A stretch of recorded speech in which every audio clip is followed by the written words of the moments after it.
Hola a todos, ¿cómo están? Bienvenidos. En esta oportunidad trataremos el tema de la industrialización en Chile, correspondiente a primero medio. De acuerdo a los objetivos priorizados, corresponde el OA10, en la cual busca explicar que Chile durante el siglo XIX se insertó en los procesos de industrialización del mundo atlántico y en los mercados internacionales mediante la explotación y exportación de recursos naturales, reconociendo la persistencia de una economía tradicional y rural basada en la hacienda y el inquilinaje. En este caso, vamos a ver un poquito qué pasó con la economía chilena tras la independencia.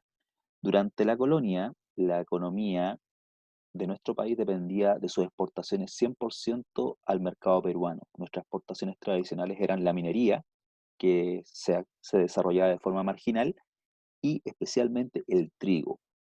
Por ende, la hacienda del Valle Central era la unidad más importante a nivel económico de nuestro país. En cambio, en la minería solamente estuvo concentrado en las regiones de Atacama y Coquimbo. Pero tras la independencia se produjo una profunda crisis económica en la cual el Estado se invirtió mucho dinero en las luchas de independencia y eso significó endeudarse con países como Inglaterra, como el préstamo que pidió Bernardo Higgins a dicho país para financiar la independencia del Perú. Eso cambia generalmente con la instalación, a contar de 1830, del régimen conservador, lo cual produce una recuperación económica ligada a la acción del Estado, gracias a la función que cumple Manuel Rengifo, que es este personaje que ustedes ven acá, que fue ministro de Hacienda de los gobiernos de Joaquín Prieto y Manuel Bulnes. ¿Qué pasa en este caso con este personaje? Este personaje implantó diversas medidas, la cual los vamos a destacar en líneas generales. La primera medida que tomó Rengifo fue en el equilibrio fiscal, lo cual, según él, una de las causas de la inestabilidad económica que tenía Chile era el exceso de gasto público.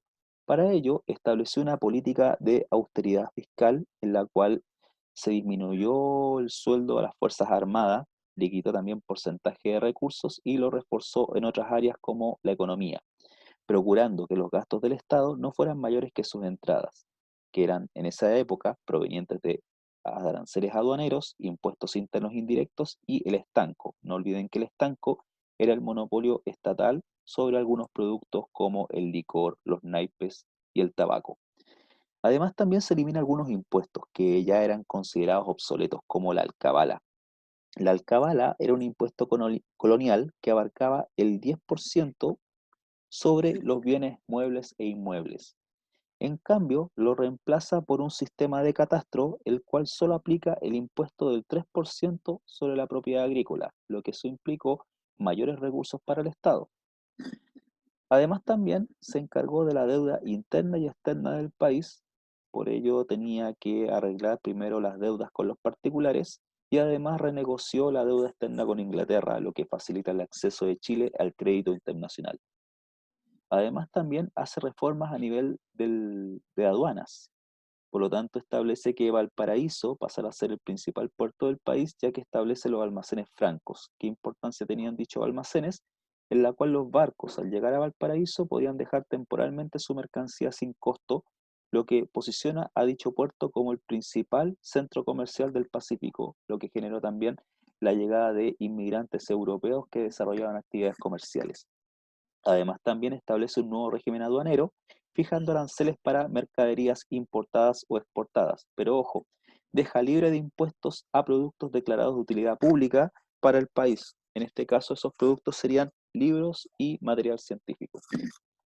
Además, también estableció una protección económica. Fue un modelo proteccionista, en la cual lo más importante era el fomento a la exportación de materias primas locales y a la industria nacional.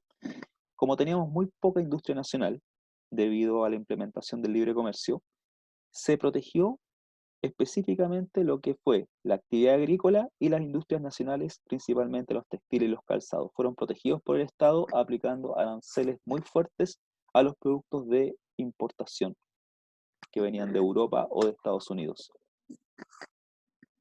Eso provoca que Chile lograra insertarse a los mercados internacionales gracias a estas medidas proteccionistas por parte del Estado Y eso generalmente hace que Chile se abriera al mundo a través especialmente del modelo primario exportador. Cuando hablamos de un modelo primario exportador, estamos hablando de un modelo basado en las exportaciones. Lo mismo que vivimos actualmente en Chile con el modelo neoliberal. Nosotros generalmente exportamos materia prima y recibimos productos manufacturados. Aquí en Chile no hubo esa posibilidad, no hubo una industria, por lo tanto enviamos mucho producto de exportación de materias primas a otros países y nos llegaban productos manufacturados. No ha cambiado mucho en el último tiempo. Además también dentro del contexto de revolución industrial que vivía el mundo atlántico, hubo mucha demanda de productos, especialmente los que vamos a mencionar a continuación, como por ejemplo el caso agrícola. Aquí el área más beneficiada de esta nueva realidad económica fue la hacienda, el cual ya tenía un rol muy importante en los siglos coloniales, ya que seguía siendo la mayor unidad productiva del país. Pero a contar del siglo XIX tuvo algunas modificaciones a través de dos ejes centrales. Primero, hubo un manejo racional de la tierra y sus recursos, y además hubo un reforzamiento de las relaciones de dominio por parte de los hacendados, que era un grupo pequeño, sobre los trabajadores, que en esa época estaban divididos en tres tipos: inquilinos, peones y aforinos. Los inquilinos eran los trabajadores que vivían en las tierras del patrón y tenían una relación de fidelidad con él. En cambio, los peones y afuerinos eran trabajadores temporales que solamente estaban para periodos como la cosecha, en la cual no tenían tanta fidelidad al patrón. Eso significa que en el siglo XIX la hacienda se refuerza como unidad extensiva de producción agropecuaria. Y eso también implica que la antigua aristocracia terrateniente, para reforzar sus lazos con los nuevos grupos empresariales que surgen en el país, se una a través del matrimonio y nace un nuevo tipo de élite, que es la fusión de terratenientes con los grandes capitalistas, que se llama oligarquía. Esa es la nueva clase social que empieza a surgir a contar del siglo XIX. El primer ciclo económico que vive nuestro país tiene que ver con la agricultura, y eso es a partir de ciertas modernizaciones que vive el agro a contar de este periodo, que además tienen fundamento legal. En 1855, con el Código Civil, se elimina una institución que venía desde la colonia, que era el mayorazgo, que consistía en que la herencia o la propiedad de la tierra quedaba siempre en el hijo mayor. Eso significaba que algunas veces la tierra podía quedar en buenas manos o en este caso podía quedar en muy malas manos y se podía perder. Por ende, eso permitió la participación de los grandes predios agrícolas y mejora los niveles productivos. Pero además también hubo una demanda de trigo tanto en Australia como en California debido a la fiebre del oro. Esta fue una situación bien puntual que ocurre, especialmente en California, en la cual provoca una masiva inmigración extranjera en ese territorio, especialmente de chilenos que querían buscar oro y hacerse ricos de inmediato. Eso generó también una demanda en alimentos, porque duplicó la población de California. Antes de ese año, 1848, eran 5.000 personas y llegó a tener 250.000, o sea, más que duplicado. Por lo tanto, hubo mucha demanda de comida y Chile, a través de la agricultura, se encargó de la exportación de productos como trigo, frutos secos, vino y otros productos. Eso duró hasta 1858, cuando tanto Australia como California se autoabastecieron. Eso provocó una breve crisis económica, ya que se perdieron dichos mercados, pero con el tiempo Inglaterra empezó a requerir de productos agrícolas debido al incremento de su población y a la demanda de alimentos.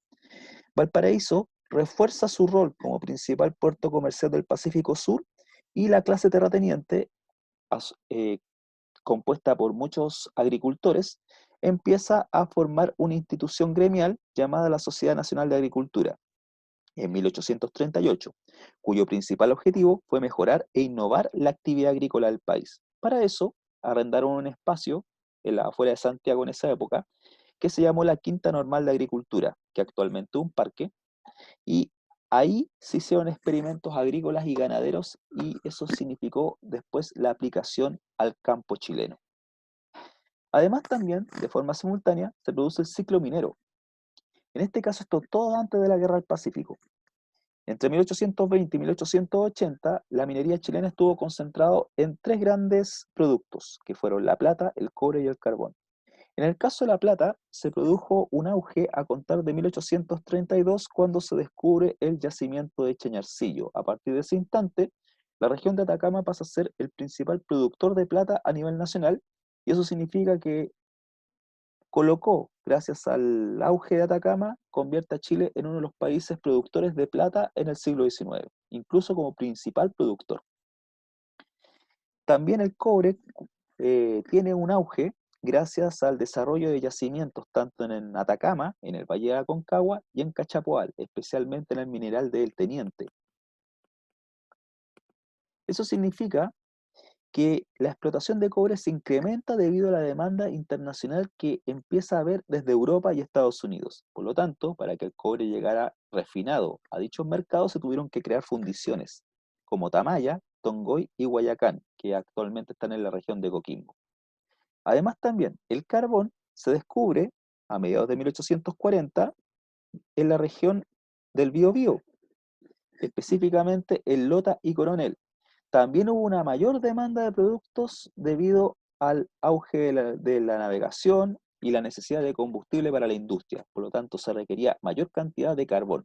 No hablemos de carbón de espino, estamos hablando de un carbón que es mineral, que se demora más en procesarse. Este ciclo minero empieza también a formar el surgimiento de una nueva clase empresarial compuesta por personas que tenían innovación y creatividad y que empezaron a convertirse en millonarios. Eran empresarios mineros que al comienzo eran cateadores, o sea, ellos buscaban por su cuenta yacimientos, de acuerdo a conocimientos que ellos tenían de los minerales, y al descubrir estos yacimientos se convirtieron en los dueños de esos territorios y además también en grandes empresarios. En el caso de La Plata, podemos mencionar a José Santos Osa, en el caso del cobre a José Tomás Urmeneta y en el caso del carbón a Matías Cousiño.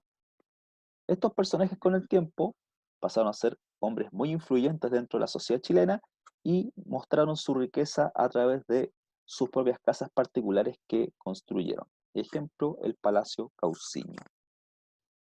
Preguntas de selección. La primera pregunta consiste en lo siguiente.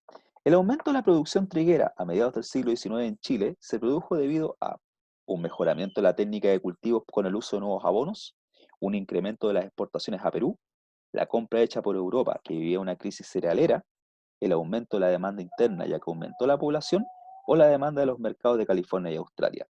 No olvidemos que el ciclo del trigo, originalmente teníamos un mercado que era el Perú, pero a contar de las guerras de independencia ese mercado se perdió.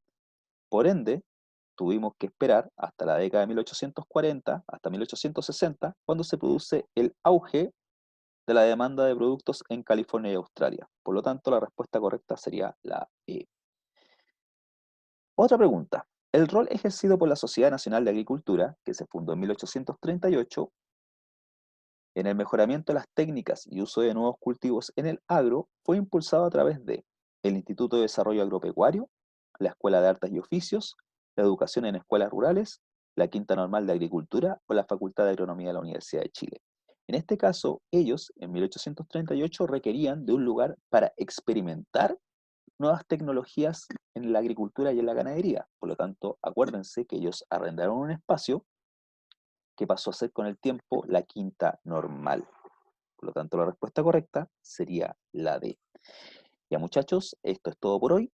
No olviden muchachos revisar en su texto del estudiante y profundizar un poquito más la industrialización en Chile, páginas 168 a la 170.